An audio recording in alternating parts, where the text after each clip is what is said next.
क्या आप जानते हैं चींटियों की कुछ प्रजातियां अच्छी फार्मर्स होती हैं, जो खेती भी करती हैं और पशुपालन भी। चींटियों का ये बिहेवियर आपको अन्य कीटों के मुकाबले काफी दिलचस्प और दुर्लभ लग रहा होगा, लेकिन ये बिल्कुल सच है। चींटियां खेतों में अनाज नहीं बल्कि कुकुरमुत्ते की फसल उगाती हैं। चींटियों की लगभग 100 प्रजातियां कुकुरमुत्ते की खेती करने में एक्सपर्ट होती हैं और ये काम होता है पेड़ पौधों की पत्तियों को काटकर अपनी बस्ती में लाना और फिर पत्तियों को एक जगह पर इकट्ठा कर देना। उसके बाद चींटियां पत्तियों को अपने दांतों से पीसकर जमीन के अंदर फैला देती हैं और कुछ ही दिनों के भीतर नमी के कारण पत्तियों में कुकुरमुत्ते उगते हैं, जिन्हें चींटियां बड़े आराम से खाती हैं। चींटियों के लार में कुछ ऐसा केमिकल होता है जो एक ही किस्म के कुकुरमुत्ते को पनपने देती है। इनका खेती करने का ये तरीका आपके दिमाग को आश्चर्य में डाल सकता है। रही बात चींटियों के पशुपालन की, तो चींटियां ना तो गाय पालती हैं और ना ही भेड़ बकरी। इनका एक ही पशु होता है जिसका नाम होता है एफिड। एफिड एक छोटा सा कीट होता है जिसे चींटियां अपने घरों में या फिर पेड़ों के तनों में कैद कर लेती हैं। जब चींटियों को भूख लगती है तो ये चींटियां अपने पालतू पशु एफिड कीट की पीठ थपथपाती हैं और एफिड तुरंत अपने पेट के पिछले हिस्से से लिक्विड जैसा एक तरल पदार्थ निकालते हैं जो कि ज्यूसिक और स्वीट होता है, जिसे चींटियां एक ही बार में गटक जाती हैं। ये कहना गलत नहीं होगा कि एफिड कीड़ा चींटियों को गुलाब जामुन जैसी मीठी मिठाइयाँ देता है, लेकिन चींटियों को इसकी भरपाई भी करनी पड़ती है। एफिड कीड़ा बहुत ही नाजुक जीव होता है।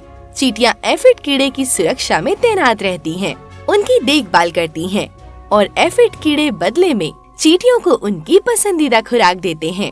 आपको ये जानकर हैरानी होगी कि जब सर्दियों का मौसम नजदीक आने वाला होता है, तब चींटियां अपने पशु एफिड के अंडों को चुराकर अपनी बस्ती में इकट्ठा कर लेती हैं और जैसे ही बसंत के मौसम की शुरुआत होती है, तब चींटियां एफिड के अंडों को खरपतवार में जोड़ देती हैं। क्या आप लोग जानते हैं कि चींटियों का आपस में ब्लड रिलेशन होता है या नहीं? आखिर चींटियां एक के पीछे एक लाइन बनाकर क्यों चलती हैं? क्या चींटियों के पास आँख और कान होती हैं?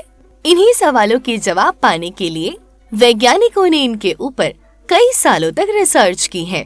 चींटियों के एक विशाल कॉलोनी जिसमें लगभग 1000 से भी ज्यादा सदस्य मौजूद होते हैं। वैज्ञानिकों का ये सबसे बड़ा काम था कि उन चींटियों के व्यवहार के बारे में पता करना।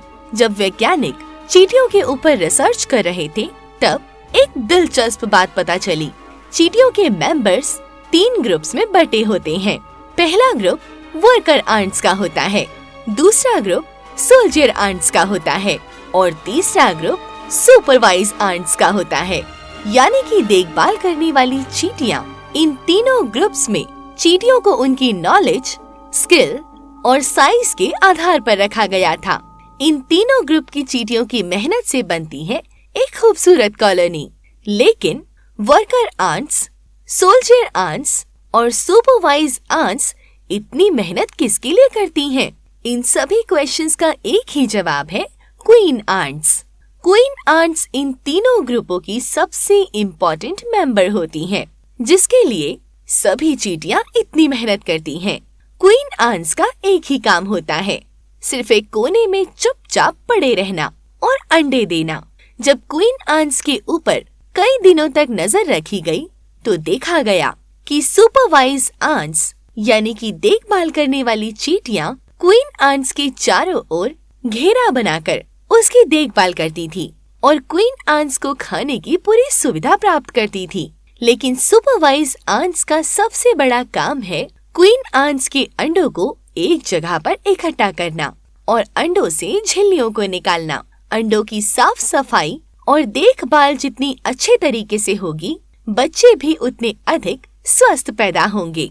सुपरवाइज आंट अपने मुंह से चिपचिपा रासायनिक पदार्थ को लार्वों के मुंह में डालती हैं और यही चिपचिपा पदार्थ चींटियों के बच्चे यानी कि लार्वों को भोजन देता है। प्रत्येक सर्वाइव आंट्स बार